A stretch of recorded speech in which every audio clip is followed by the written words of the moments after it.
আসসালামু আলাইকুম বন্ধুরা, সবাইকে সিস্টার্স কিচেনে স্বাগতম। আবার একটি নতুন রেসিপি নিয়ে আপনাদের মাঝে চলে এসেছি। আজকে আপনাদের উস্তা দিয়ে শোল মাছ রান্না করে দেখাবো, তো সাথেই থাকুন। প্রথমেই চুলায় একটি পাত্র বসিয়ে দিয়েছি, রেগুলার রান্নার তেল দিয়ে দিলাম, কুচি করে রাখা পেঁয়াজগুলো দিয়ে সুন্দরভাবে নেড়ে নিচ্ছি। স্বাদ মতো লবণ দিয়ে দিব, পরিমাণ মতন আদা রসুন দিয়ে আদা রসুনগুলো সামান্য পরিমাণ ভেজে নিতে হবে। আদা রসুনগুলো সামান্য পরিমাণ ভেজে নিয়েছি, সামান্য পরিমাণ পানি দিয়ে দিলাম, পরিমাণ মতন হলুদ মরিচের গুঁড়ো দিয়ে মশলাগুলো খুব ভালোভাবে কষিয়ে নিতে হবে। মাঝখান থেকে কেটে রাখা কাঁচামরিচ দিয়ে দিলাম। মশলাগুলো আমি সুন্দরভাবে কষিয়ে নিয়েছি। শোল মাছের পেটে ডিম ছিল, সেগুলো এখন দিয়ে এটাকে সুন্দরভাবে কষিয়ে নিব। আর ডিমটাকে সুন্দরভাবে গালিয়ে দিচ্ছিলাম। তারপর আবারও সামান্য পরিমাণ পানি দিয়ে মশলাগুলো খুব ভালোভাবে কষিয়ে নিয়েছি। কেটে ধুয়ে রেখেছিলাম শোল মাছগুলো, সেগুলো এখন দিয়ে সুন্দরভাবে কষিয়ে নিতে হবে।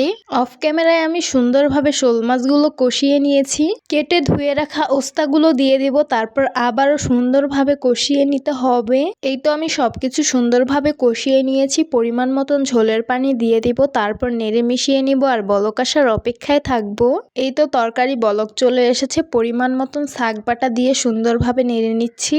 এই তো আমার তরকারি হয়ে গেছে। কুচি করে রাখা বিলাতি ধনিয়া পাতা দিয়ে দিলাম, তারপর সুন্দরভাবে নেড়ে নিচ্ছি। হয়ে গেছে, ঝোলটা আরেকটু শুকিয়ে তারপর নামিয়ে ফেলবো। এই তো গরম গরম সার্ভ করে নিলাম। উস্তা দিয়ে শোল মাছ রান্না দেখতে ভীষণ লোভনীয় লাগছে আর খেতে কিন্তু দারুণ মজা হয়েছে। তো কারা কারা উস্তা দিয়ে শোল মাছ বা শোল মাছ এমনিই খেতে পছন্দ করেন তারা অবশ্যই কমেন্ট করে জানাবেন। যারা শোল মাছ খান না তারা অবশ্যই একদিন খেয়ে দেখবেন। এটা খেতে একদম মাংসের মতো লাগে। আমি নিজেই আগে শোল মাছ খেতাম না, তারপরে একদিন খাওয়ার পরে আমার কাছে ভীষণ ভালো লেগেছে।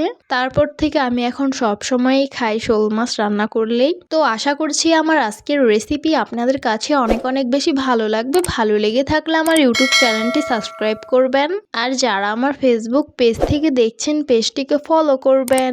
সবাই অনেক বেশি ভালো থাকবেন, সুস্থ থাকবেন আর সিস্টার্স কিচেনের সাথেই থাকবেন। আবারও কথা হবে কোনো নতুন ভিডিওতে। তাহলে আজকে এই পর্যন্তই। আল্লাহ হাফেজ।